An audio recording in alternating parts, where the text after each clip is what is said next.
Welcome back after the break. In last session we discussed about section 7.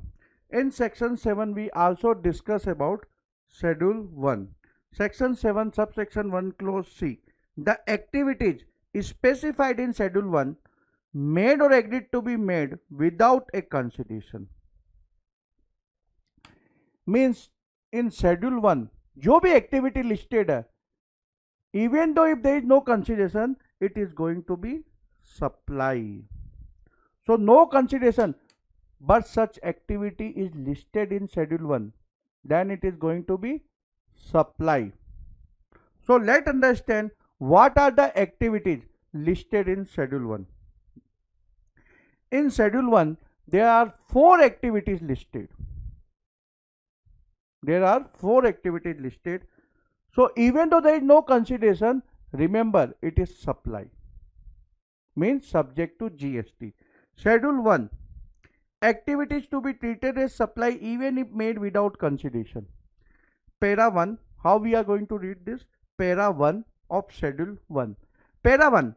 Permanent transfer or disposal of business asset where ITC has been availed on such asset.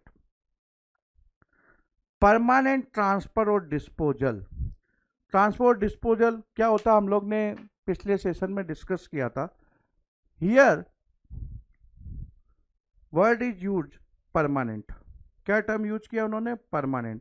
It means जो भी transfer या disposal हो रहा है business asset का वो permanent है. Means it is not going to come back because they have use the word permanent here. Permanent transfer और disposal of business asset. Okay, तो परमानेंट मतलब वापस नहीं आने वाला. ट्रांसफर और disposal of business asset where ITC has been availed on such asset. Let me give you one logic. अगर किसी टैक्स पेयर ने यानी कि रजिस्टर्ड पर्सन ने if he has availed input tax credit, remember he has to pay output tax liability. There is a direct nexus between input tax credit and output tax liability. अगर किसी registered person ने input tax credit लिया है तो government उससे output tax liability लेगी. Because you can avail input tax credit only when you have output tax liability. अब हो सकता है कि जिसके ऊपर आप इनपुट टैक्स क्रेडिट ले रहे हो वो डायरेक्टली जो आप मैन्युफैक्चर करते हो, let's say you manufacture something and they are raw material and they are other material which is not going to go into manufactured product. Office के लिए आप पेपर खरीदते हो, ठीक है, और आप कोई आइटम मैन्युफैक्चर करते हो तो ऑब्वियसली ये पेपर रॉ मटेरियल तो नहीं है but it is use for business purpose. Correct, जैसे इनवॉइस प्रिंटिंग के लिए या और कोई दूसरी वजह से वो आपने पेपर खरीदा, but you have output tax liability. So there is a direct nexus between output tax liability and input tax credit. If you have output tax liability you can avail input tax credit. और अगर आपने input tax credit लिया है then you have to pay output tax. Remember this logic. ये आपका logic, ये जो logic मैंने आपको बोला है ये चैप्टर 8 को काफी इजी कर देगा. And again I am going to link this logic with the section. Okay, so don't worry about this. So here permanent transfer और disposal of business asset where ITC has been avail. तो ITC avail किया, मैंने आपको क्या logic बोला? ITC avail किया तो आपको आउटपुट टैक्स लायबिलिटी पे करना पड़ेगा. करेक्ट. तो ITC has been avail on such asset. So person has transfer or dispose of any business asset where ITC has been availed permanently. तो अब मैंने क्या लॉजिक हुआ था? You have to pay output tax liability. और output tax liability पे करने के लिए आपको पहले उसको सप्लाई कंसिडर करना पड़ेगा. सप्लाई होगा तभी तो आउटपुट टैक्स लायबिलिटी आएगी. करेक्ट. तभी आपको जीएसटी का पेमेंट करना पड़ेगा. आउटपुट टैक्स मतलब जीएसटी का पेमेंट. तो जीएसटी का पेमेंट करने के लिए टैक्सेबल इवेंट क्या है? सप्लाई. तो पैरा 1 क्या बोलता है कि permanent transfer disposal of business asset where ITC has been avail. तो आईटी से लिया है, then you are going to treat this as a supply, consideration नहीं है तो भी। तो अगर इनपुट टैक्स क्रेडिट अवेल कर लिया, you have to pay output tax liability, इस means you have to consider such activity as a supply. और अगर इनपुट टैक्स क्रेडिट लिया है, आपको आगे कुछ नहीं देखना, आपको डायरेक्ट उसको क्या मानना है, supply and subject to GST. ठीक है, आपने लैपटॉप खरीदा बिजनेस पर्पज के लिए, मान लीजिए 10 लैपटॉप खरीदे आपने, और उसमें से एक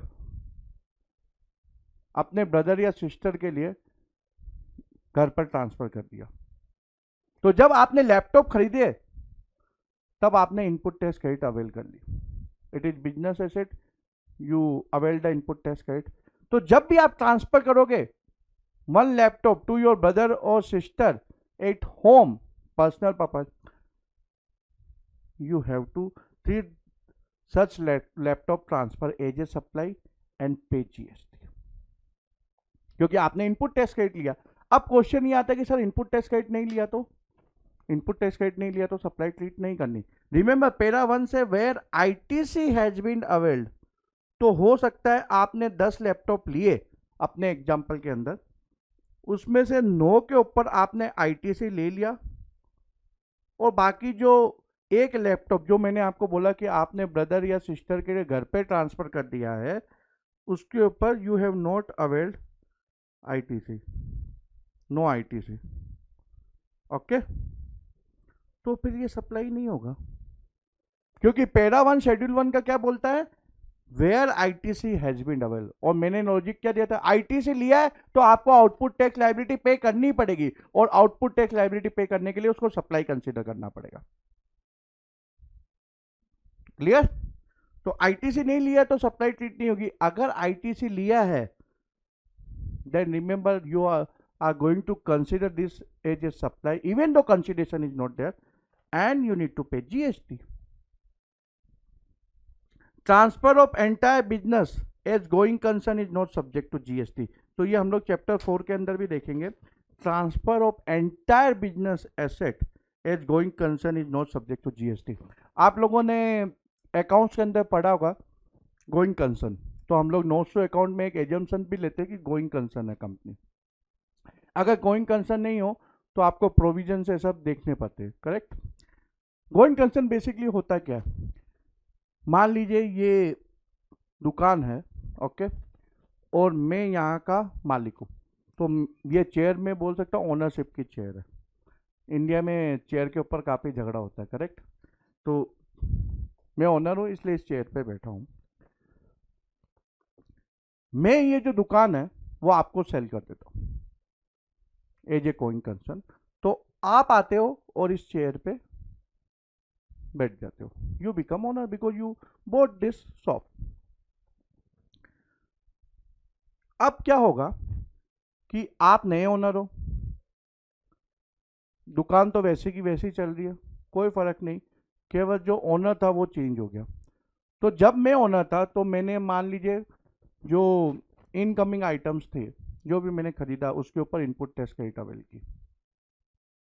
तो मैंने आप लोगों को क्या लॉजिक दिया था, इनपुट टैक्स क्रेडिट लिए तो आपको आउटपुट टैक्स लायबिलिटी पे करनी पड़ेगी, because there is a direct nexus. Government is giving you input tax credit facility because you have the liability of output tax. तो अब मेरी जगह आप बैठ गए, कुछ चेंज हुआ, एक ही चीज चेंज हुई, ओनर चेंज हुआ, लेकिन जब भी जो आइटम मैंने खरीदे थे जब आप वो सेल करोगे you are going to pay output tax.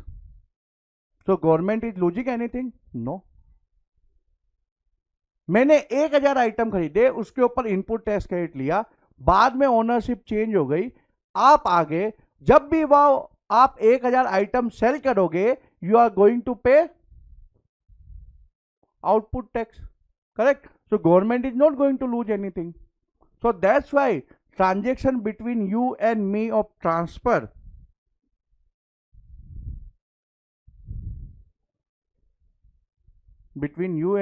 transfer is not going to be subject to GST.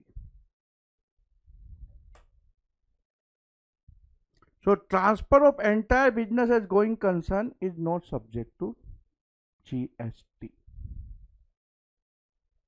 Okay ये ट्रांसफर हो सकता है किसी भी वजह से हो, मैंने आपको गिफ्ट किया हो या कुछ भी हो, there may be X Y Z reason, या हम लोग के बीच में कोई कॉन्ट्रैक्ट हुआ हो, but if it is as a going concern then it is exempt, not going to not subject to GST. Very simple logical, because government is not going to lose anything. Government only see, ओ यहाँ मेरे को revenue loss तो नहीं हो रहा है, GST का लॉस तो नहीं हो रहा है, तो इस मामले में जीएसटी का लॉस होगा नहीं. तो that's why government said it is exempt. ये पैरा 1 के अंदर हम लोग को याद रखना है. We are going to see this exemption entry in chapter 4. Chapter 4 के अंदर हम लोग इसको देखेंगे वापस, लेकिन उस समय आपको इंटरलिंकिंग में दिक्कत नहीं हो इसलिए मैंने यहाँ डाला हुआ है कमेंट. ठीक है. Example 6. A limited retail stores dealing in food items gives food items to the poor children on the festival of Diwali. In this case, transfer of business stock would amount to supply if it had claimed input tax credit on its purchase of the business asset. A Limited, who is dealing in food items, Diwali के मौके पे गरीब जो भी बच्चे थे उनको food item देता है, डोनेट करता है बेसिकली. अब आप बोलोगे सर ये तो बहुत अच्छा काम कर रहा है. Obviously A limited is doing wonderful job, no doubt about this. But when A limited bought these items, he availed the input tax credit. और मैंने आपको क्या बोला था, इनपुट टैक्स क्रेडिट लिया है तो आपको कुछ भी नहीं सोचना. You need to consider this as a supply and pay output tax. तो ए लिमिटेड अच्छे पर्पस के लिए यूज कर रहा है, लेकिन it really doesn't matter. It is going to be considered as supply and subject to GST. Example 7. A laptop dealer permanently transfers furniture from his stock in trade at his house. The transaction will constitute a supply as it is permanent transfer disposal of business asset. If input tax credit is available for such asset, then only such transfer amount to supply. अगर laptop dealer ने जब furniture लिया है उस समय जो supplier ने उसको जीएसटी चार्ज किया, उसने आईटीसी अवेल नहीं किया, तो ये फिर सप्लाई कंसिडर नहीं होगा जब वो ट्रांसफर कर रहा अपने घर पर. Okay, then it is not going to be treated as supply, because when he received such furniture he has not avail input tax credit. अभी मैंने जो सुना है कोरोना वायरस, आप लोग भी जानते हो कि अभी कोरोना वायरस का बड़ा खौफ है. So obviously health care staff they need PP, correct, PP kit. Tata Motors is basically making those PPE kit and giving it free. Tata Motors when buy the raw material avail input tax credit on such PPE.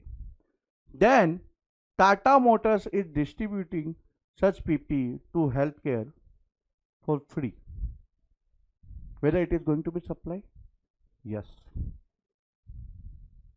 In fact, आप सोचो तो Tata Motors help कर रहा है, correct, in such type of circumstances. But when Tata Motors bought those raw material related to PPE, Tata Motors availed input tax credit. और मैंने क्या वो लॉजिक बोला था आपको, इनपुट टैक्स क्रेडिट लिया है तो आपको आउटपुट टैक्स पे करना पड़ेगा, आपको ज्यादा सोचने की जरूरत ही नहीं है.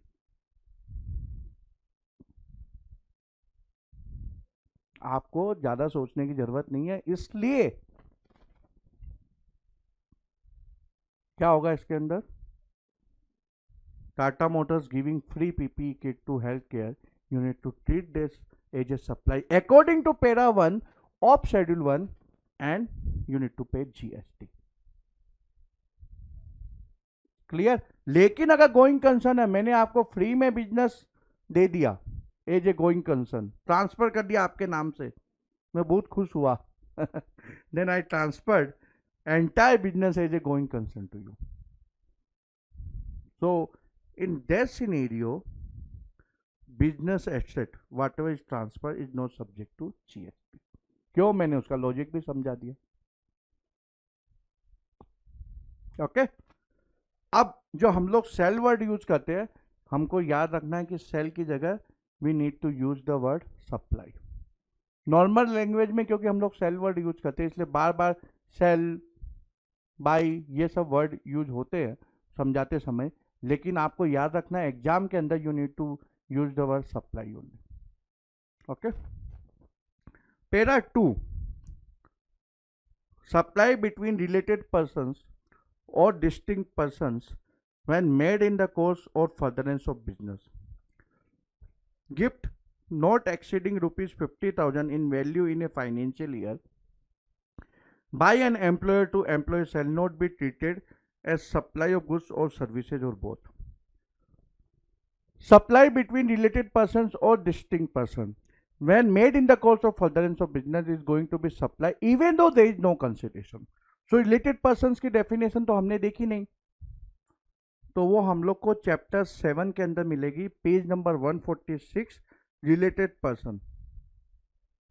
सो this we are going to discuss in detail in chapter 7 when we are going to understand section 15 of CGST act 2017।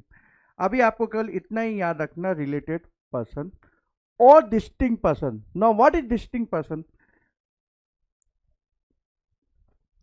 Distinct person is there in section 25 of CGST Act 2017 chapter 9 registration। तो उसके अंदर हम लोग सब section 4 and 5 we are going to discuss. लेकिन अभी के लिए क्योंकि डिस्टिंक्ट पर्सन बार बार यूज होने वाला है, तो डिस्टिंक्ट पर्सन होता क्या है, चलिए मैं आपको समझाता हूं पहले। If you remember in aggregate turnover I said to you people that in GST same company, multiple branches, उनके बीच में एक फिक्शन क्रिएट किया गया। Correct? If you remember we discuss in aggregate turnover and interstate supply under the same PAN is considered in aggregate turnover, वो आपको शामिल करना है। Correct? That time we discuss. So let's say Mumbai head office, Pune branch office. तो एक company है, उसकी मुंबई में हेड ऑफिस है, पुणे में ब्रांच ऑफिस है।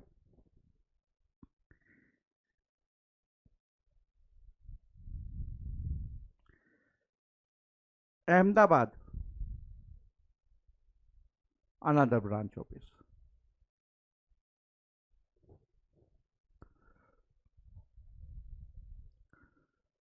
आगरा अनदर ब्रांच ऑफिस, या मान लीजिए ब्रांच ऑफिस की जगह हम लोग बोल सकते हैं शॉप है। ठीक है, जो भी है। तो ये तो एक ही स्टेट में, महाराष्ट्र में।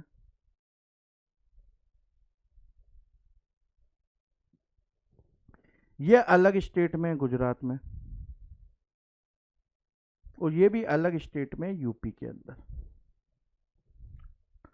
तो मान लीजिए स्टॉक ट्रांसफर होता है। क्या ट्रांसफर हो रहा है? स्टॉक ट्रांसफर हो रहा है मुंबई टू पुणे। तो मुंबई टू पुणे अगर दोनों ने सेपरेट रजिस्ट्रेशन लिया है, तो जीएसटी लॉ के अंदर, हम लोग बाद में देखेंगे चैप्टर 9 के अंदर, रजिस्ट्रेशन के अंदर, such company can take separate registration for Mumbai and Pune if they have separate place of business. Remember section 2 subsection clause 85 of CGST Act 2017, जहाँ प्लेस ऑफ बिजनेस की डेफिनेशन हमने समझी थी। तो अगर मुंबई और पुणे का अलग अलग मीन बेसिकली सेपरेट रजिस्ट्रेशन लिया गया है, कंपनी ने ऑप्ट किया अलग अलग रजिस्ट्रेशन, और मुंबई से पुणे स्टॉक ट्रांसफर होता है। अब अगर हम लोग इसको अकाउंट्स के साथ इंटरलिंक करें तो सेम कंपनी है, तो ऑब्वियसली ये सेल तो नहीं है, तो वो इनवॉइस तो रेज करेगी नहीं। करेक्ट? लेकिन जीएसटी के अंदर मैंने क्या बोला था, फिक्शन क्रिएट किया गया है। तो मुंबई से पुणे जब वो स्टॉक ट्रांसफर करेगा, ऑब्वियसली क्योंकि सेम कंपनी, तो कंसिडरेशन चार्ज नहीं होगा, इनवॉइस भी रेज नहीं होगा। लेकिन अगर सेपरेट रजिस्ट्रेशन है मुंबई और पुणे में, ओके, जीएसटी के अंदर, तो ये सप्लाई ट्रीट होगी according to para 2 of schedule 1। और अगर मान लीजिए सेम स्टेट के अंदर उन्होंने सेपरेट रजिस्ट्रेशन नहीं लिया, क्योंकि ये डिस्क्रिप्शन दिया गया है कंपनी को कि आप चाहे तो एक रजिस्ट्रेशन ले सकते हो सेम स्टेट के अंदर, या अलग अलग रजिस्ट्रेशन ले सकते हो, क्योंकि अगर सेम स्टेट है तो रेवेन्यू तो महाराष्ट्र गवर्नमेंट को ही जानी है, तो इसलिए उसको लॉस नहीं होने वाला, तो इसलिए ऑप्शन दिया गया है लॉजिकली। ये लॉजिक है बेसिकली उसके पीछे। तो अगर एक ही रजिस्ट्रेशन है तो ये सप्लाई ट्रीट नहीं होगी। तो अगर सेपरेट रजिस्ट्रेशन है तो हम उनको क्या बोलेंगे, Mumbai Pune are distinct person. लेकिन remember, if separate registration are there then only it is considered as distinct person. If there is no separate registration, then these are not distinct person. तो उस समय सप्लाई ट्रीट नहीं होगी अगर single registration है तो महाराष्ट्र में, ठीक है। फिर मुंबई से पुणे ट्रांसफर होता है या पुणे से मुंबई ट्रांसफर होता है, it is not going to be considered as supply, not subject to GST.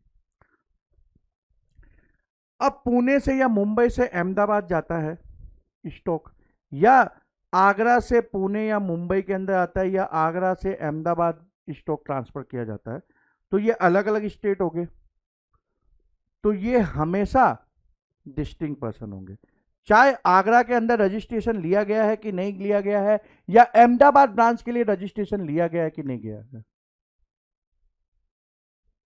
ठीक है। तो इसमें हम लोग को रजिस्ट्रेशन नहीं देखना, अगर इधर से इधर स्टॉक ट्रांसफर होता है या इधर से इधर स्टॉक ट्रांसफर होता है, अहमदाबाद से मुंबई या अहमदाबाद से पुणे या पुणे से आगरा या आगरा से अहमदाबाद, अहमदाबाद आगरा रजिस्टर्ड है नहीं है, मुंबई पुणे रजिस्टर्ड है नहीं है, लेकिन इंटर स्टेट है स्टॉक ट्रांसफर, तो ये आपस में क्या होंगे, डिस्टिंक्ट पर्सन। लेकिन अगर सेम स्टेट है तो आपको ये ध्यान रखना कि अगर सेपरेट रजिस्ट्रेशन है तभी वो डिस्टिंक्ट पर्सन होंगे, otherwise they are not going to be distinct person. चल आई रिपीट इट अगेन, क्योंकि डिस्टिंक्ट पर्सन आपके बार बार आएगा अप टू चैप्टर 9। तो मुंबई पुणे अगर सेम स्टेट के अंदर अलग अलग प्लेस ऑफ बिजनेस है, remember section 2 close 85 of CGST act 2017 जिसमें हमने प्लेस ऑफ बिजनेस की डेफिनेशन लिखी थी, तो अगर सेम स्टेट के अंदर मान लीजिए हेड ऑफिस है, फैक्ट्री है, अलग अलग प्लेस ऑफ बिजनेस है, लेकिन मैंने क्या बोला था, जीएसटी में ये प्रोविजन है कि भैया आप सेम स्टेट के अंदर आप चाहे तो एक रजिस्ट्रेशन लो या मल्टीपल या सेपरेट रजिस्ट्रेशन ले सकते हो। तो मान लीजिए कंपनी ने ऑप्ट किया कि भाई सेपरेट रजिस्ट्रेशन लूंगा, so in that case those are distinct person, अगर सेपरेट रजिस्ट्रेशन लिया गया। लेकिन मान लीजिए कंपनी ने ऑप्ट किया कि single registration for one state, तो फिर वो आपस में डिस्टिंक्ट पर्सन नहीं होंगे। लेकिन एक स्टेट से दूसरा स्टेट, मान लीजिए दूसरे स्टेट में ब्रांच है या फैक्ट्री है या आपकी वेयर हाउस है, वो हमेशा डिस्टिंक्ट पर्सन होगी, चाहे रजिस्ट्रेशन लिया गया हो या नहीं लिया गया हो। तो हमारे एग्जांपल में मान लीजिए अहमदाबाद अनरजिस्टर्ड है और आगरा रजिस्टर्ड है, पुणे से अहमदाबाद स्टॉक ट्रांसफर होता है या पुणे से आगरा स्टॉक ट्रांसफर होता है, अहमदाबाद आगरा दोनों ही डिस्टिंक्ट पर्सन है पुणे के लिए, और पुणे अहमदाबाद आगरा के लिए डिस्टिंक्ट पर्सन है। So one company, what I said to you, fiction is created when we discuss in aggregate turnover, correct? Recollect the discussion of aggregate turnover. I said to you in GST law, fiction is created within the company. तो ये distinct person है, इनके बीच में अगर मान लीजिए stock transfer होता है तो नॉर्मली अकाउंट्स के अंदर हम लोग क्या करेंगे, भैया ये तो सेम कंपनी है, स्टॉक ट्रांसफर हो रहा है, तो ABC limited to ABC limited, obviously you are not going to raise the invoice, correct? इसलिए आप टर्नओवर में भी शामिल नहीं करते, लेकिन जीएसटी पर्पज के लिए आपको एग्रीगेट टर्नओवर में शामिल करना पड़ेगा अगर ये इंटर स्टेट है तो, रिमेंबर, करेक्ट? तो इसीलिए ये, क्योंकि इसमें कंसिडरेशन होने का सवाल ही नहीं उठता, लेकिन पैरा 2 बोलता है if supply between related person and supply includes transfer, तो आपने स्टॉक ट्रांसफर किया. Supply we discuss in section 7 includes transfer, stock transfer किया तो क्या होगा, या डिस्पोज ऑफ किया, जो भी किया, because remember section 7 supply provision is inclusive provision. तो आपने स्टॉक ट्रांसफर किया टू रिलेटेड पर्सन और distinct person and there is no consideration, it is going to be treated as supply and subject to GST. तो within the company stock transfer हुआ तो भी supply treat होगी and subject to GST. Obviously consideration is going to not going to be there, क्योंकि company की asset ही है, वो consideration क्यों चार्ज करेगा, चाहे वो हेड ऑफिस से एक दूसरे स्टेट की ब्रांच को ट्रांसफर कर रहा हो. वो बोलेगा वो मालिक तो मैं एक ही हूं ना. But in GST it is going to be treated as supply and subject to GST. अब कई बार क्वेश्चन आता है सर इसका लॉजिक क्या है. Remember GST is consumption based tax, correct. तो स्टेट अगर यहां से स्टॉक ट्रांसफर हो रहा है अहमदाबाद, अहमदाबाद में वो जाके मान लीजिए कंज्यूम होता है, तो उसकी रेवेन्यू किसको मिलनी चाहिए, गुजरात को. तो इसीलिए अगर आप लॉजिकली जैसे जैसे हम आगे बढ़ेंगे आपको समझ में आएगा कि इसीलिए जीएसटी के अंदर ये कंसेप्ट है same company separate registration branch wise, state wise, branch wise.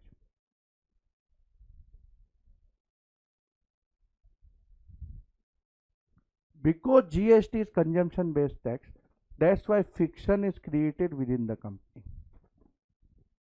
So if any company has pan India presence and from everywhere it is doing supply of taxable goods or services or both, such company need to take state wise registration. And within a state, if suppose such company has multiple place of business, then option given to the company, it is not compulsory, they can opt for one registration for that state or they can go for separate registration for each place of business. But you need to interlink place of business definition here according to section. Where is the place of business definition? Section 2 clause 85 of section 2 of CGST Act 2017. ठीक है. अब इसके अंदर आगे क्या लिखा हुआ, gift not exceeding ₹50,000 in value in a financial year by an employer to employee shall not be treated as supply of goods or services or both. Employee employer, तो ये रिलेटेड पर्सन है क्या, related person employer and employee, so they are related person. अब para 2 के अंदर क्या लिखा हुआ है, क्या प्रोविजन है, सप्लाई बिटवीन रिलेटेड पर्सन और डिस्टिंक्ट पर्सन. तो employer employee according to related person definition they are related person. अब एम्प्लॉय क्या करता है, एम्प्लॉयर को सर्विस देता है, उसके बदले में उसको सैलरी मिलती है. अब काफी बार क्या होता है, दिवाली गिफ्टिंग ये सब भी एम्प्लॉयर खुश हो जाता है कि भैया तूने अच्छा काम किया है, so let me give you incentive as a gift. ठीक है, तो वो 1 लाख रुपीज का कोई गिफ्ट आइटम एम्प्लॉय को दे देता है, which is not part of appointment letter, because such employee has done the wonderful job. So employer became happy and gave 1 lakh special incentive gift to, as a gift you can say, to employee. So it is going to be treated as supply, because such gift if exceed 50,000 in value in a financial year, then it is going to be treated as supply subject to GST, subject to GST. अगर मान लीजिए 1 लाख का gift किया गया, तो अब question जो काफी बार टेलीग्राम ग्रुप में आता है कि सर इसको सप्लाई के कंसिडर करेंगे, चलो ये तो समझ में आ गया। What is going to be amount of supply, whether 50,000 differential amount mean 1 lakh minus 50,000 or entire 1 lakh.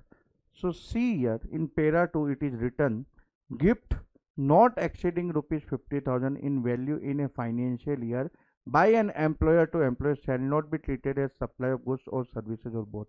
तो अगर ये मान लीजिए गिफ्ट 50,001 रुपीज का होगा and if we try to interpret it means it is going to be supply, entire value is going to be supply.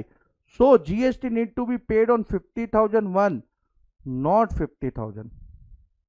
No, not sorry, 1 rupees. Entire 50,001 is going to be considered as supply and subject to GST.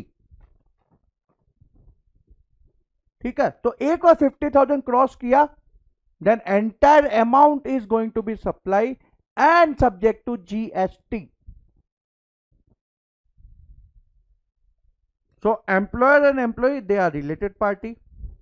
So that's why employer giving gift up to 50,000 in a financial year is not going to be treated as supply.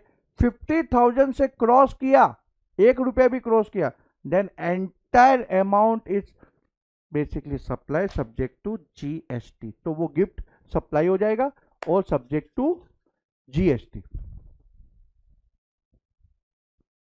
ठीक है, okay.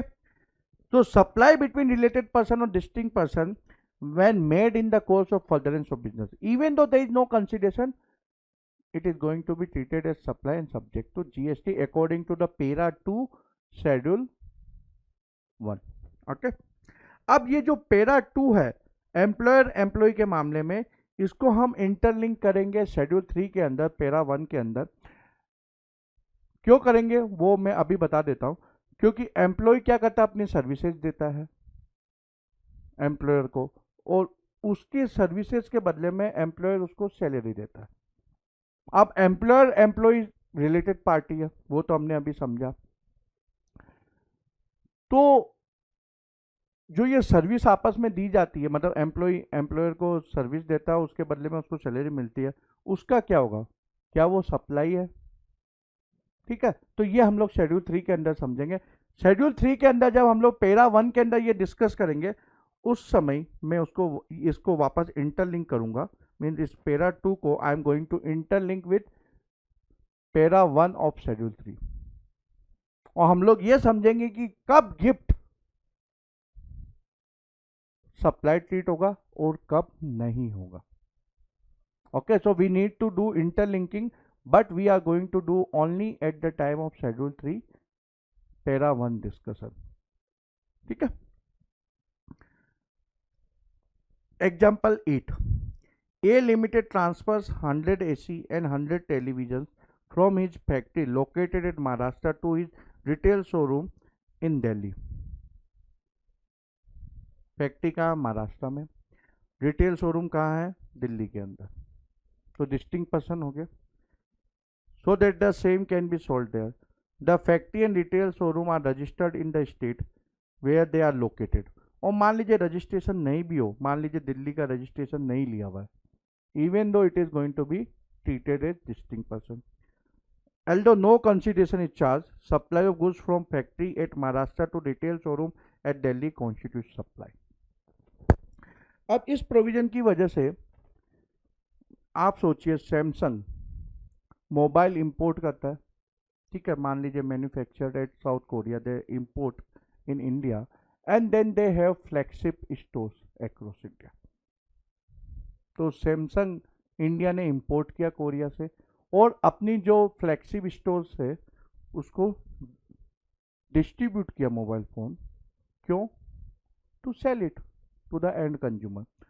तो जब ये head office या मान लीजिए जो भी उनका वेयर हाउस है सब है जो इंपोर्ट करता है, उसके बाद पूरे इंडिया में जो भी फ्लैगशिप स्टोर है, चाहे वो मॉल में हो या कहीं भी हो, तो वो उसको डिस्ट्रीब्यूट करता है, मतलब ये मोबाइल फ़ोन, तो वो सप्लाई ट्रीट होगा।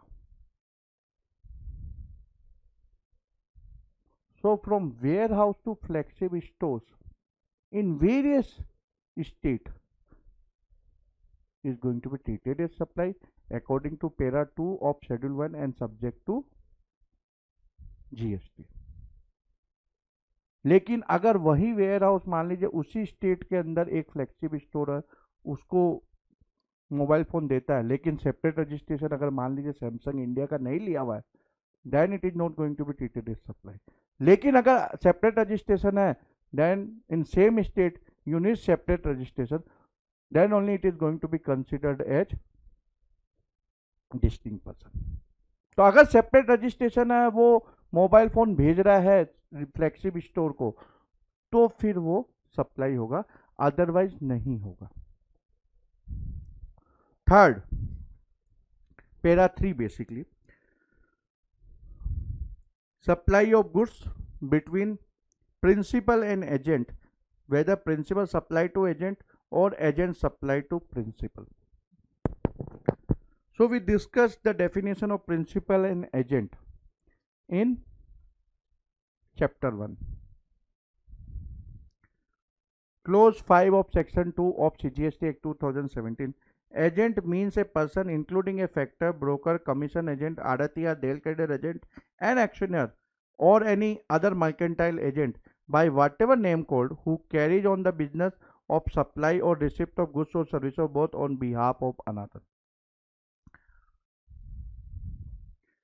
Inclusive definition. ओके, तो हमने एक एक डिस्कस किया था, mercantile agent, broker, auctioneer, arhatia, delegated agent, commission agent. So agent work for principal, correct. So supply of goods, remember this is restricted to goods, it is not for services, it is not for services। जो previous थे, मतलब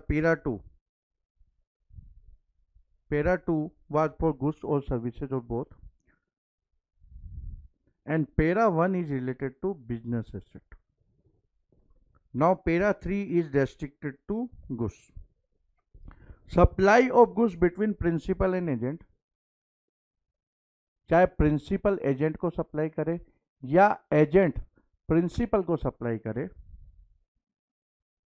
there is no consideration even though it is going to be treated as supply and subject to GST.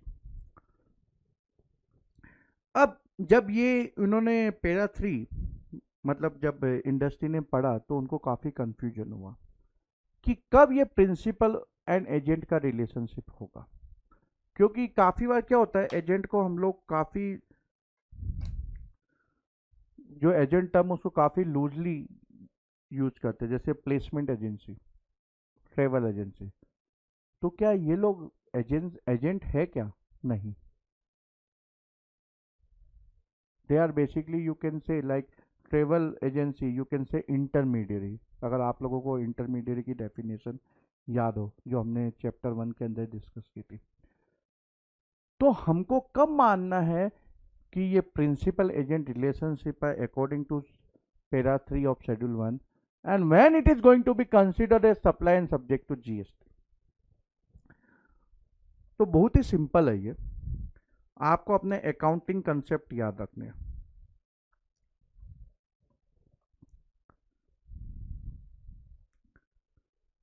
Principal, agent,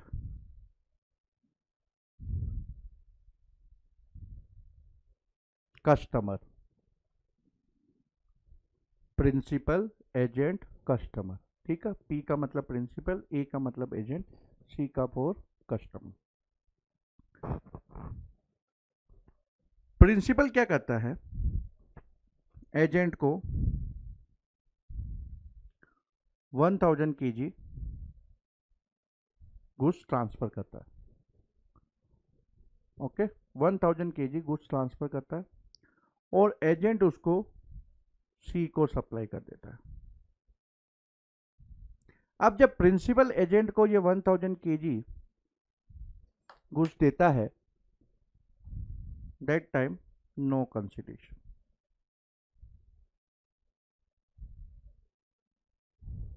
no consideration.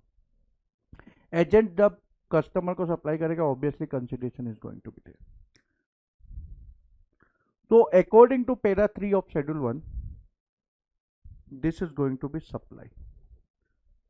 This leg is going to be supply according to para 3 of schedule 1.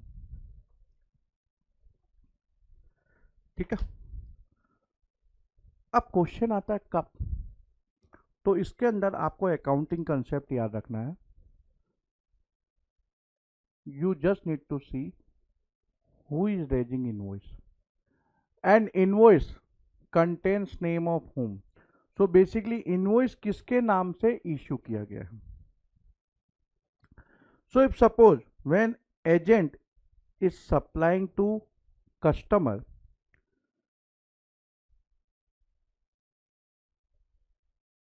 in the invoice it is written E, mean basically agent is issuing invoice in his own name. So what is going to happen? Customer is going to pay to agent.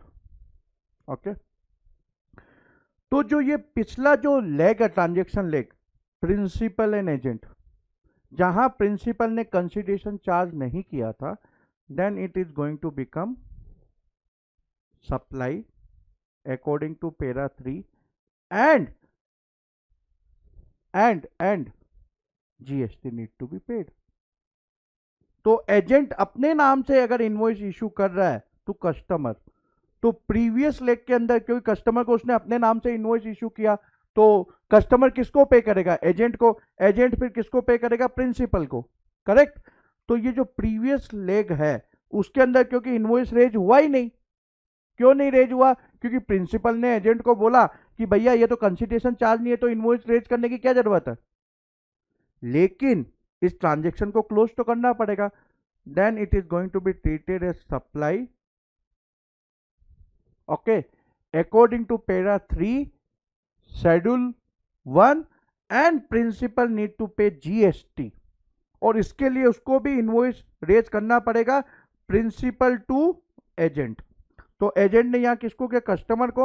यहां principal to agent होगा, जिससे कि ये पूरा transaction complete हो जाएगा।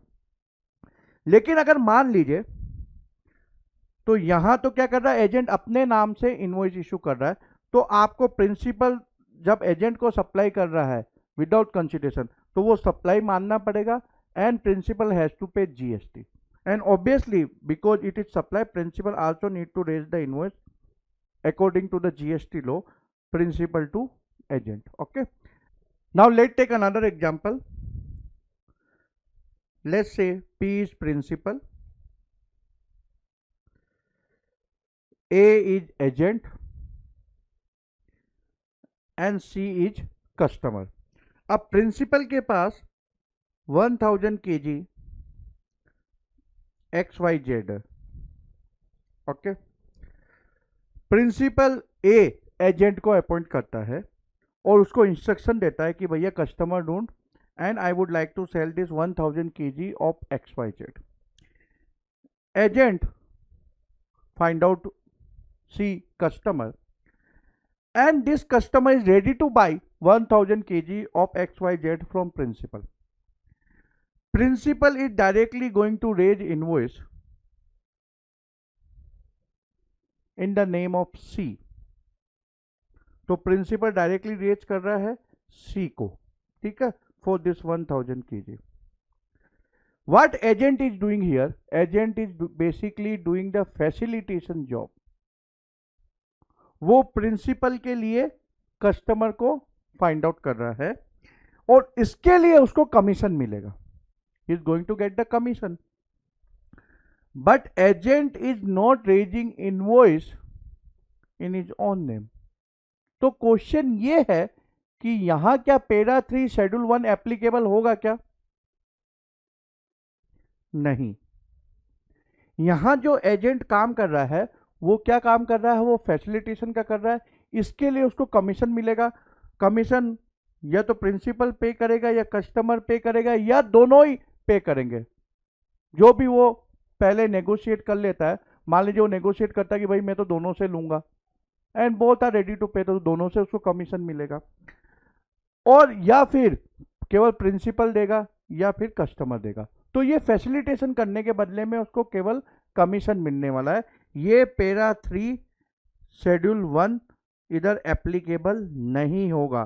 क्यों नहीं होगा? क्योंकि प्रिंसिपल अपने नाम से इनवॉइस रेज करके कस्टमर को दे रहा है। अब इसमें थोड़ा ट्विस्ट करते हैं। प्रिंसिपल एजेंट को बोलता है कि बॉस तू मेरे नाम से इनवॉइस इशू कर। So principal basically authorise, P is authorising a agent कि भैया तू इनवॉइस इशू कर। Mean agent is going to issue invoice, but again invoice is going to remain same. जो हमने ऊपर देखा वही होगा, ठीक है। तो इनवॉइस अगर सेम है तो again question is para 3 schedule 1 applicable? No. चाहे एजेंट इश्यू करे या प्रिंसिपल इश्यू करे, लेकिन इनवॉइस अगर प्रिंसिपल के नाम से है तो पैरा 3 शेड्यूल 1 एप्लीकेबल नहीं होगा। एजेंट केवल फैसिलिटेशन जॉब कर रहा है, इसके लिए उसको कमीशन मिल जाएगा। और ऑब्वियसली कमीशन लेने के लिए तो वो इनवॉइस इशू करेगा ही, ठीक है। अगर प्रिंसिपल के नाम से इनवॉइस इशू हो रहा है, चाहे प्रिंसिपल खुद करे या एजेंट करे, remember para 3 schedule 1 is not going to apply here. When para 3 schedule 1 is going to apply, मैं वापस रिपीट कर रहा हूं क्योंकि ये इंपॉर्टेंट कंसेप्ट है। Principal, agent, customer. When agent is going to, इसी एग्जांपल के अंदर 1000 kg जो XYZ सप्लाई हो रहा है, वो एजेंट इनवॉइस इशू कर रहा है सी को। तो एजेंट कस्टमर को इनवॉइस डायरेक्टली अपने नाम से इशू कर रहा है, तो जो ये प्रीवियस ट्रांजेक्शन होगा प्रिंसिपल टू एजेंट जो विदाउट कंसिडरेशन है, वो पैरा 3 उसके ऊपर एप्लीकेबल हो जाएगा शेड्यूल 1। और क्या होगा? पैरा 3 शेड्यूल 1 एप्लीकेबल होते ही, कंसिडरेशन नहीं है लेकिन ये सप्लाई ट्रीट होगा, तो इसका मतलब प्रिंसिपल को भी इनवॉइस रेज करना पड़ेगा। ओके, प्रिंसिपल क्या करेगा? P2A, और उसको जीएसटी का पेमेंट करना पड़ेगा, ठीक है। तो इस तरह से ये अगर आप देखोगे तो पूरा ट्रांजैक्शन कंप्लीट हो जाता है, क्योंकि यहां एजेंट कस्टमर के नाम से इनवॉइस रेज कर रहा है। लेकिन याद रखिए, जब एजेंट इनवॉइस रेज करता है यानी उसके पास वो टाइटल है, भाई गुड्स का टाइटल है, तो वो उसको कौन दे रहा है? प्रिंसिपल दे रहा है। तो इसलिए ये जो प्रीवियस लेगा जहां कंसिडरेशन नहीं था, इसलिए प्रिंसिपल ने मान लीजिए इनवॉइस रेज नहीं किया, जीएसटी पेमेंट नहीं किया, लेकिन यहां क्योंकि पैरा 3 शेड्यूल 1 एप्लीकेबल हो जाएगा, तो प्रिंसिपल को ये सप्लाई कंसिडर करना पड़ेगा and he has to raise the invoice. अब इनवॉइस के अंदर क्या कंटेंट होगा, उसका वैल्यूएशन कैसा होगा, ये सब प्रोविजन हम लोग बाद में समझेंगे। अब जो एक क्वेश्चन आता है, सर ये किसके एग्रीगेट टर्नओवर में शामिल होगा? तो एजेंट ने जो इनवॉइस रेज किया जितने भी अमाउंट का, वो उसका एग्रीगेट टर्नओवर। और जो प्रिंसिपल कर रहा है एजेंट को, प्रिंसिपल को करना पड़ेगा ना, क्योंकि ये सप्लाई ट्रीट हो गई, even though there is no consideration, तो जो भी उसकी वैल्यू होगी वो प्रिंसिपल का टर्नओवर, ठीक है। तो यहां पैरा 3 एप्लीकेबल होगा। याद रखना, आपको वापस में रिपीट कर रहा हूं, पैरा 3 शेड्यूल 1 कब एप्लीकेबल होगा? जब एजेंट अपने नाम से इनवॉइस इशू करता है। अगर प्रिंसिपल के नाम से इनवॉइस इशू होता है, then it is not para 3 schedule 1। हमारा ये एग्जांपल, तो इसके अंदर एजेंट जो कमीशन चार्ज कर रहा है वो उसका एग्रीगेट टर्नओवर, क्योंकि प्रिंसिपल डायरेक्टली कस्टमर को सप्लाई कर रहा है, इनवॉइस अपने नाम से रेज कर रहा है, तो प्रिंसिपल का टर्नओवर। Simple, complete. मतलब स्टूडेंट कंफ्यूज होते हैं, क्योंकि ये मेरे को टेलीग्राम ग्रुप पर काफ़ी सेल्फ स्टडी स्टूडेंट का क्वेश्चंस आते हैं, और दो दूसरे फैकल्टी के स्टूडेंट हैं उनके भी आते हैं। मैं सिंपल बोलता हूँ, आप इसको अकाउंट्स के तरीके से समझिए। सिंपल अकाउंटिंग है, एजेंट इनवॉइस रेज कर रहा है तो उसका एग्रीगेट टर्नओवर। अब क्योंकि प्रीवियस लेग कंप्लीट नहीं हुआ था, क्योंकि प्रिंसिपल ने एजेंट को माल तो दे दिया लेकिन इनवॉइस रेज नहीं किया, क्यों? वो बोलता है कि कंसिडरेशन नहीं तो सप्लाई नहीं है, तो शेड्यूल 1 पैरा 3 बोलता है कि नहीं, ये सप्लाई कंसिडर कर। तो आपको इतना याद रखना है, एजेंट ने अपने नाम से इनवॉइस इशू किया कस्टमर को, तो प्रिंसिपल से एजेंट को जो सप्लाई है विदाउट कंसिडरेशन, वो क्या होगी, सप्लाई होगी अकॉर्डिंग टू पैरा 3 शेड्यूल 1। ठीक है। अब ये तो हो गया जब एजेंट के थ्रू प्रिंसिपल सप्लाई कर रहा है। अब हो सकता है कि इसका उल्टा भी हो, मतलब प्रिंसिपल एजेंट और इधर सप्लायर। ऐसा भी होता है क्या, एजेंट अपॉइंट किया जाता है for buying the material? Yes. मान लीजिए आपको कॉटन खरीदना, कॉटन का रॉ मटेरियल जो इरोड में मिलता है। अब जो प्रिंसिपल है वो बॉम्बे में बैठा है, उसकी फैक्ट्री बॉम्बे के अंदर है। अब या तो वो खुद इरोड जाए, सप्लायर फाइंड आउट करे और खरीदे, या फिर इरोड का एक लोकल एजेंट है जो इस मामले में माहिर है, उसको अपॉइंट करे और बोले कि बॉस मेरे को इतना रॉ मटेरियल चाहिए, तू मेरे लिए सोर्सिंग कर, तू मेरे लिए सोर्सिंग कर। तो सप्लायर बेसिकली क्या करेगा,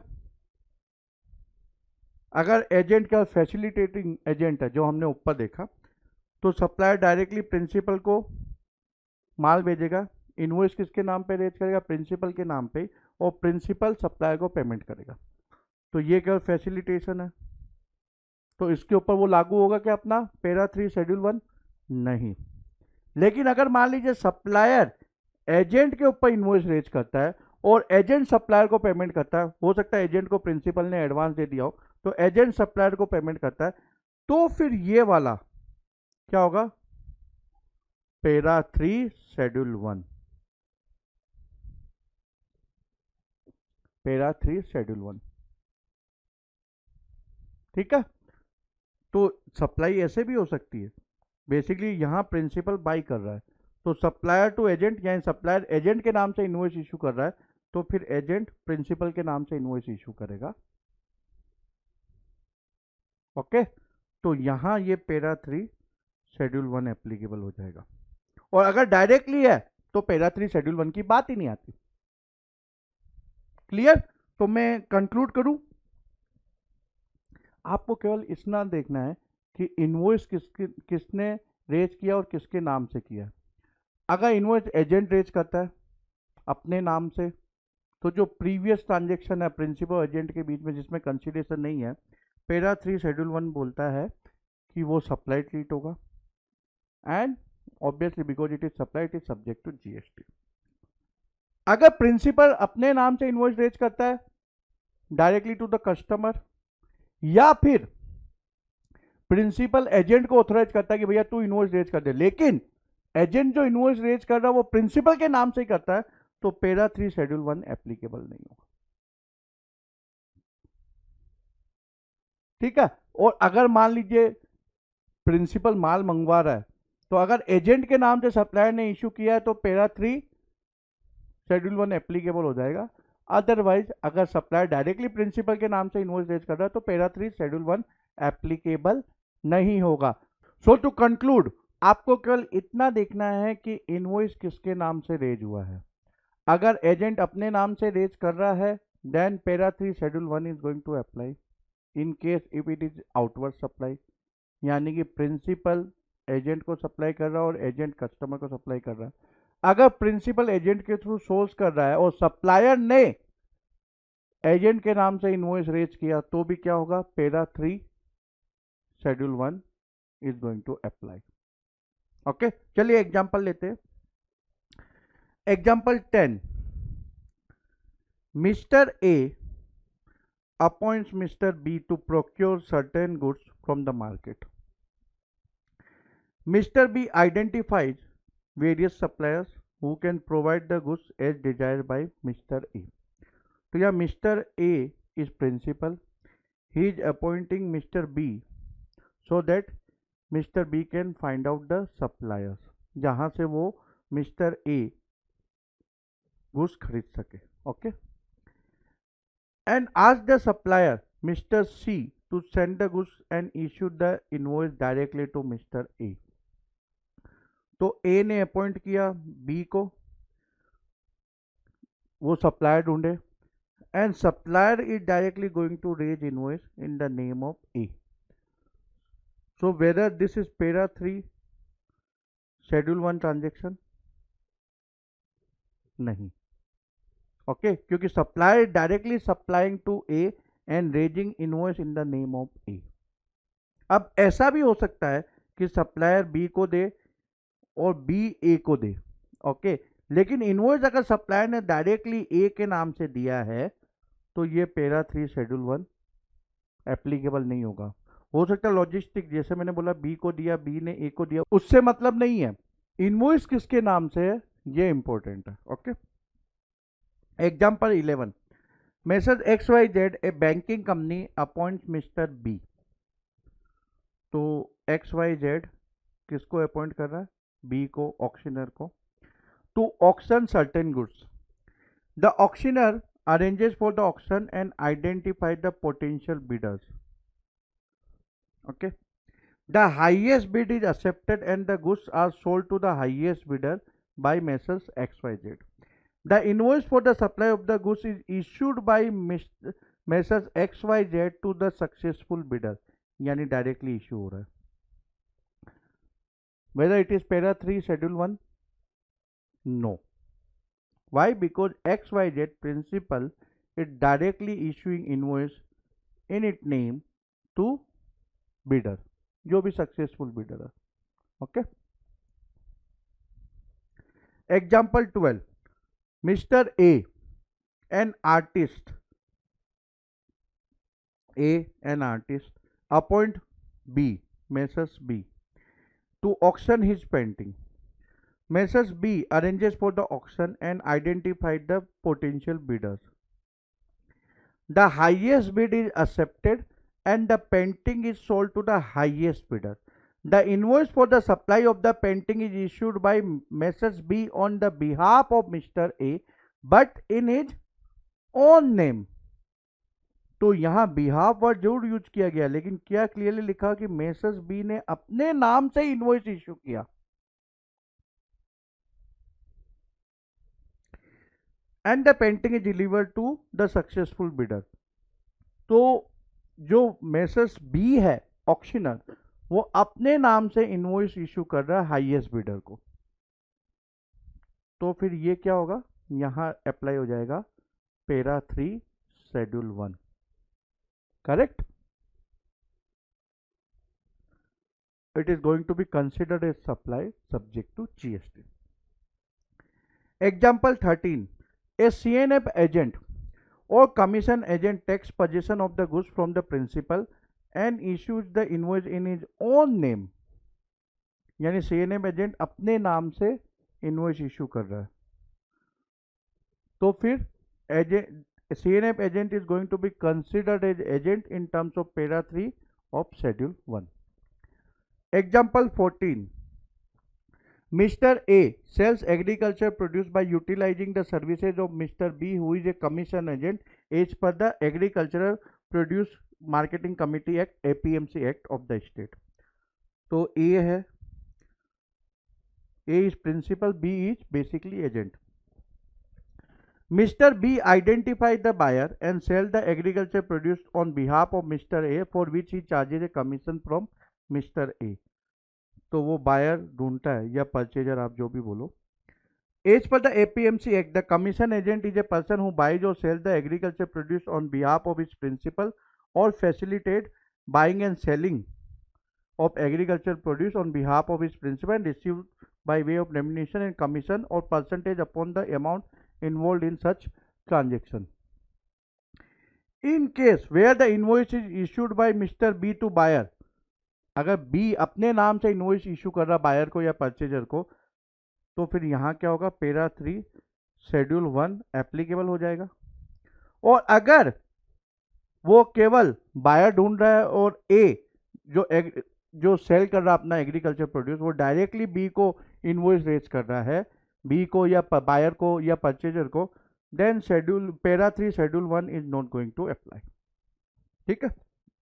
अब सीबीआईसी ने एक सर्कुलर इश्यू किया है to clarify about DCA. DCA कौन? Del credere agent. So circular number 7347/2018 GST dated 5/11/2018. Del Trader agent, remember we discuss in which chapter? In chapter 1 we discuss about Del Trader agent. Agent की definition देखी थी, उसके अंदर हमने del credere agent समझा था.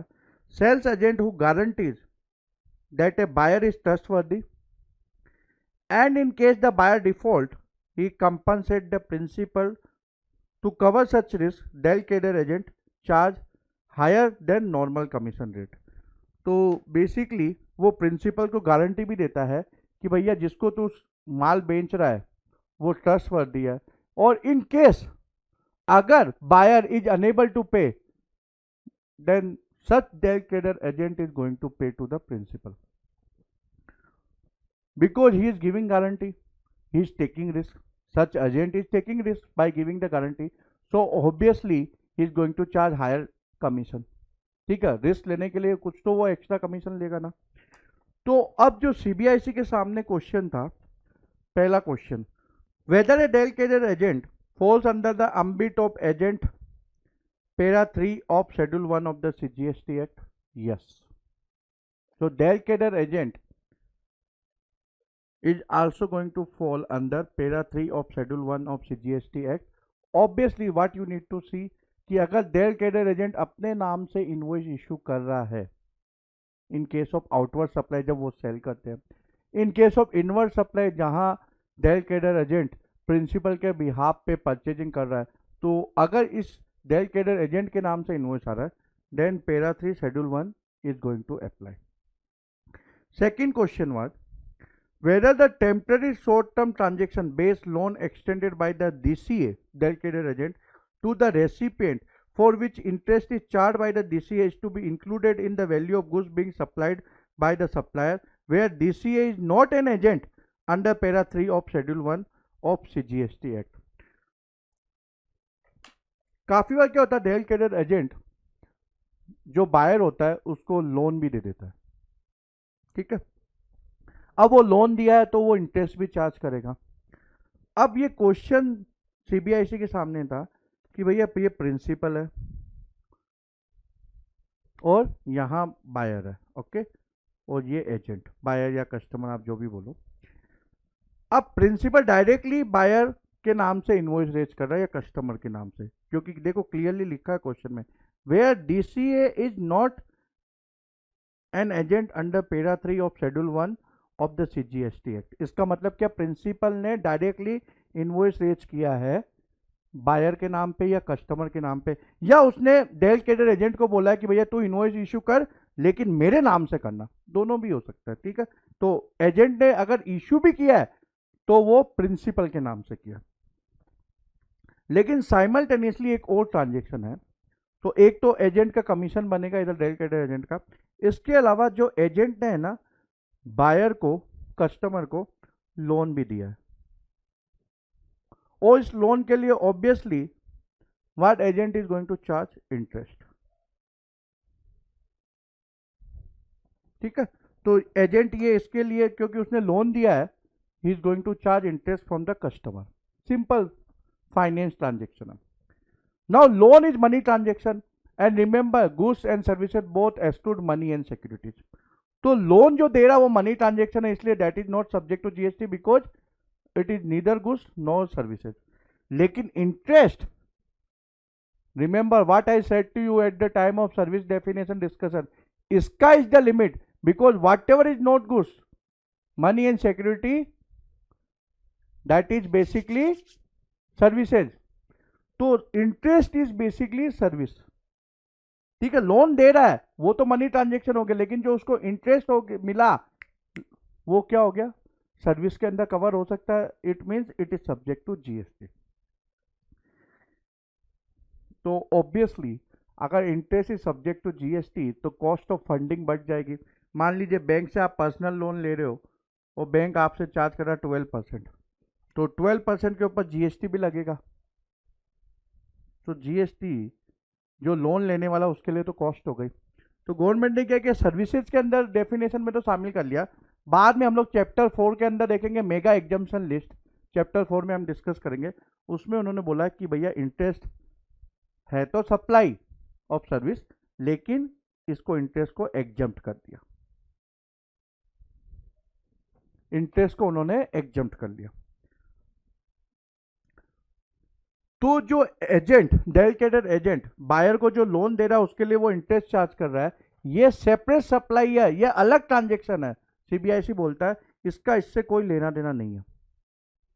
और इंटरेस्ट क्योंकि जो हम लोग चैप्टर 4 में देखने वाले बाद में एग्जम्प्ट है, ठीक है, तो इसलिए ये सप्लाई एग्जम्प्ट हो जाएगी। मतलब जो डेडिकेटेड एजेंट ने बायर को लोन दिया उसके अगेंस्ट में उसको इंटरेस्ट मिल रहा है, सीबीआईसी बोल रहा है ये सेपरेट सप्लाई है, मतलब सेपरेट ट्रांजेक्शन है, ठीक है। इसके लिए जो भी इंटरेस्ट मिल रहा है उसको वो एग्जम्प्ट होगा। क्यों एग्जम्प्ट होगा, ये चैप्टर 4 के अंदर हम लोग डिटेल में डिस्कस करेंगे।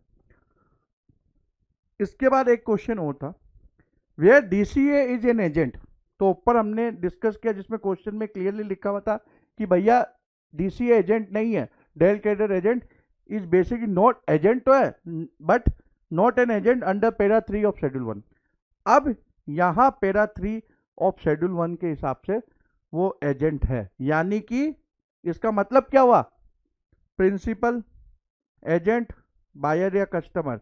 It means agent is issuing, dedicated agent मान लीजिए उसका नाम डीसीए है तो वो अपने नाम से इनवॉइस इशू कर रहा है, and makes payment to the principal on behalf of the buyer and charges interest to the buyer for delayed payment along with the value of goods being supplied, whether the interest will form a part of the value of supply of goods also or not।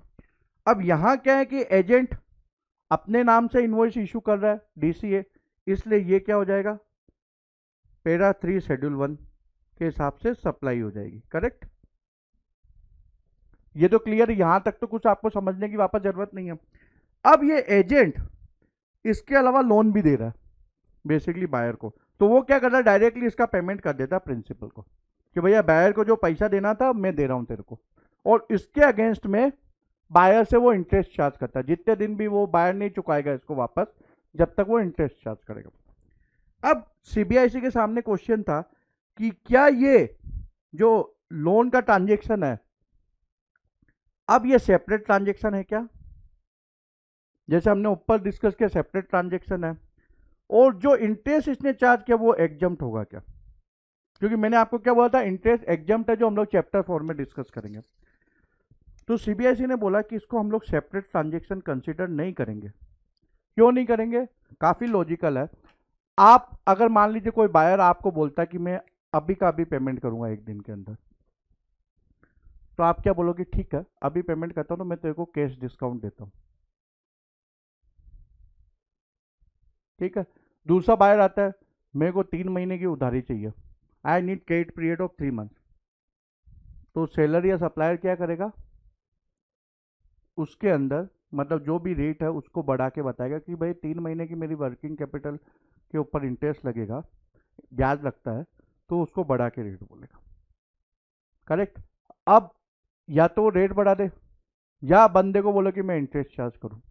GST में ये माना गया है कि अगर हम लोग chapter 7 के अंदर डिटेल में डिस्कस करेंगे वैल्यू ऑफ सप्लाई के अंदर, अगर क्रेडिट पीरियड की वजह से, क्रेडिट पीरियड ज्यादा देने की वजह से इंटरेस्ट चार्ज किया गया है, then that interest need to be included in transaction value. आप बोल सकते हो value of supply transaction value के अंदर इंक्लूड करेंगे। तो अगर मान लीजिए 100 रुपीज में कोई प्रोडक्ट सेल किया गया और इंटरेस्ट 2 रुपये एक्स्ट्रा चार्ज किया, तो प्रोडक्ट की वैल्यू हम लोग 102 कंसिडर करेंगे, न कि 102 हम लोग इंटरेस्ट कंसिडर नहीं करेंगे, ठीक है। ये डिटेल में हम लोग वैल्यू ऑफ सप्लाई के अंदर डिस्कस करेंगे।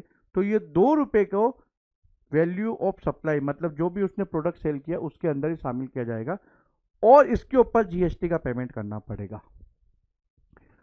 तो इस समय मतलब अगर ये ट्रांजेक्शन है, then interest is not exempt.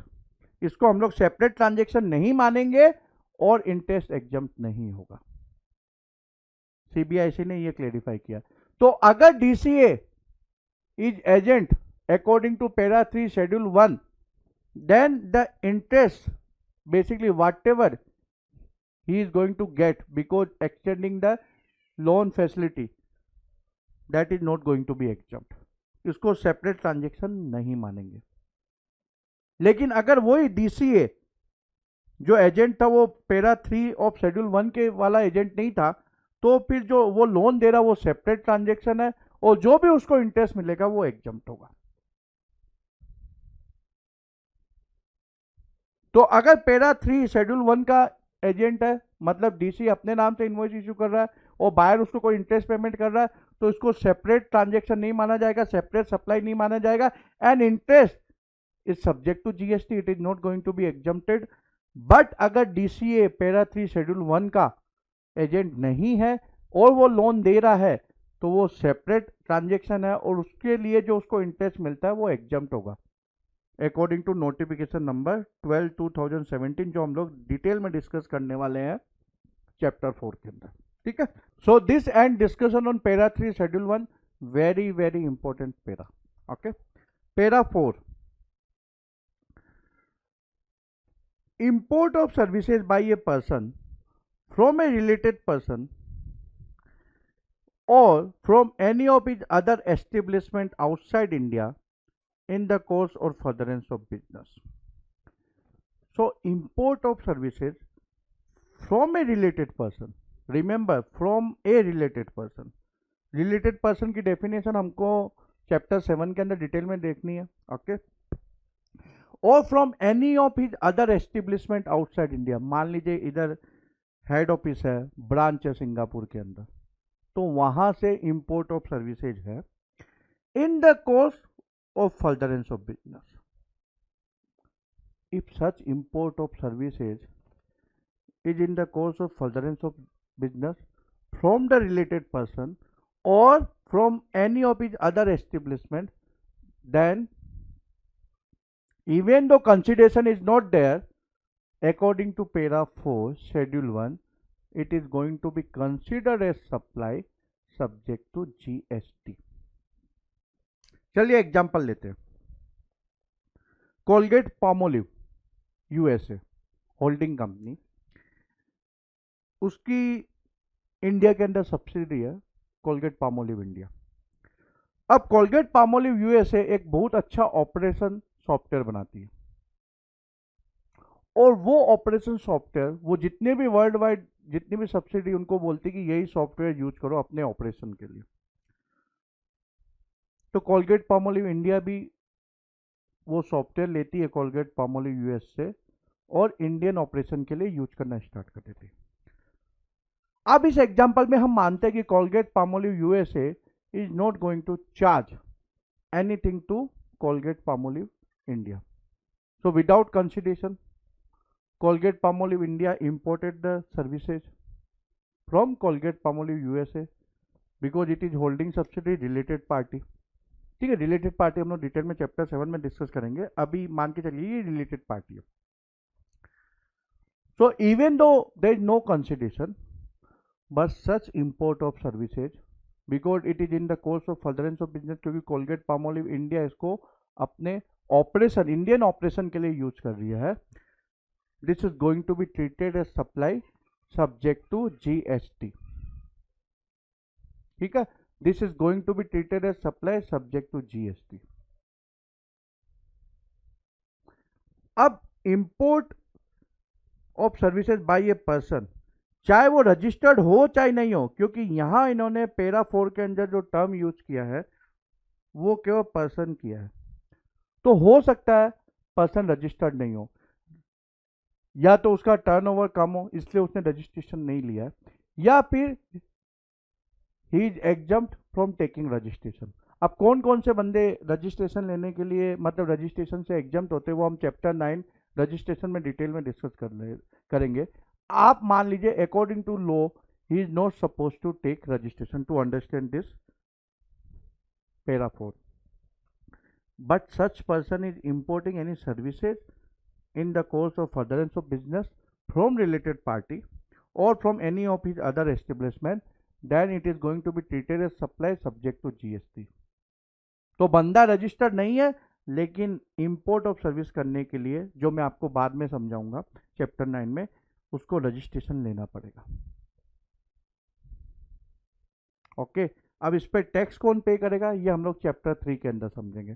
क्यों रजिस्ट्रेशन लेना पड़ेगा, कौन टैक्स पे करेगा, ये सब बात के डिस्कशन है। यहाँ हम लोग केवल रेस्ट्रिक्ट रखते हैं discussion up to para 4 schedule 1।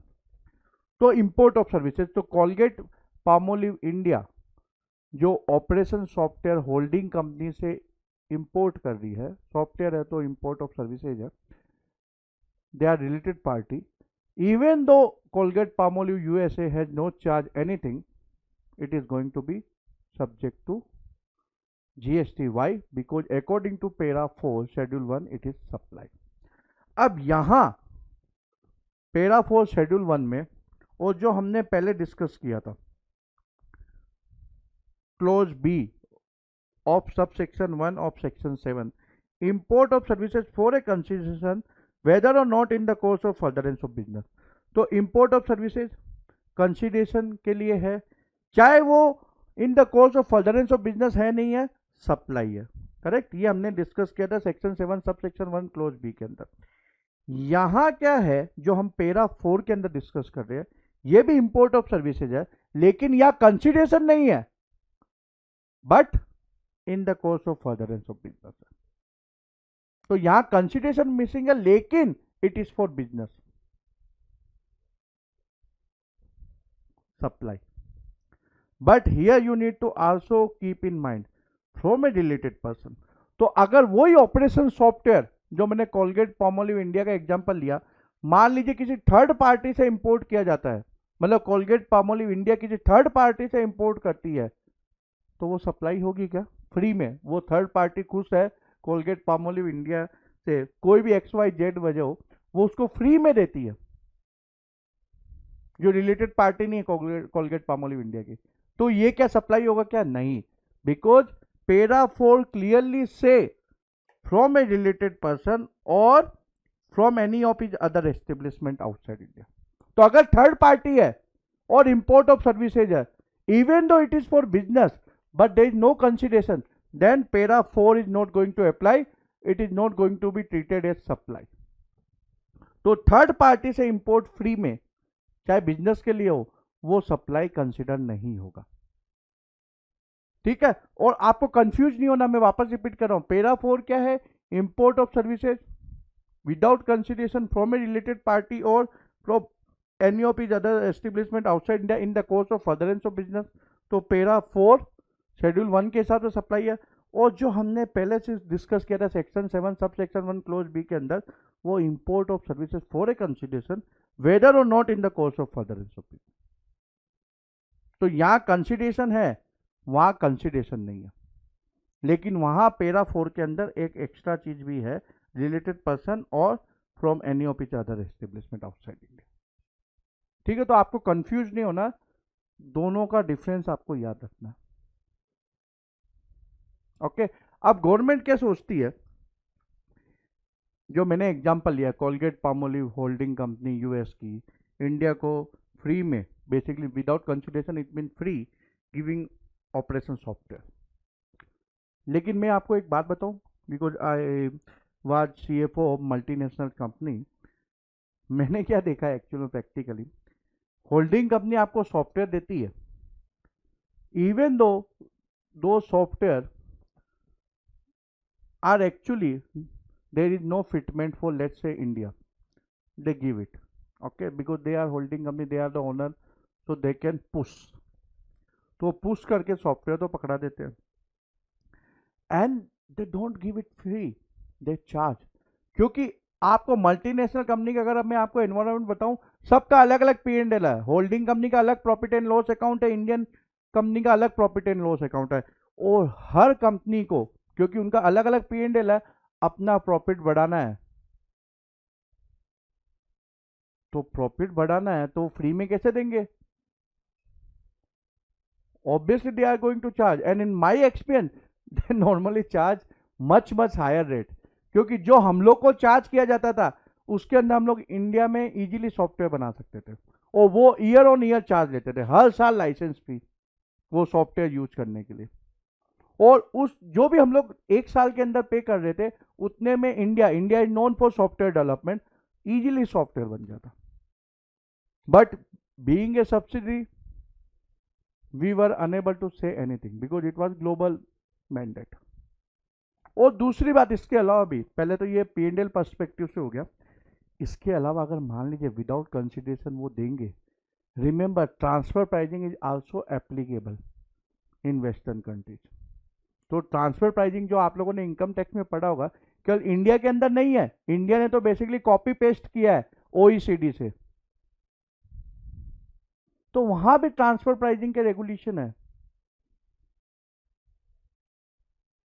तो उनको भी प्रॉब्लम होगी अगर वो फ्री में देंगे इंडिया को, और इंडिया को भी प्रॉब्लम होगी। So obviously they are not going to give free. लेकिन ठीक है, गवर्नमेंट का सोचना कि हो सकता है ऐसा फ्री हो, तो you need to treat this as a supply and pay taxes. Okay, so this and discussion on schedule 1. Before moving to schedule 2, let's take a short break. Thank you very much. Bye bye.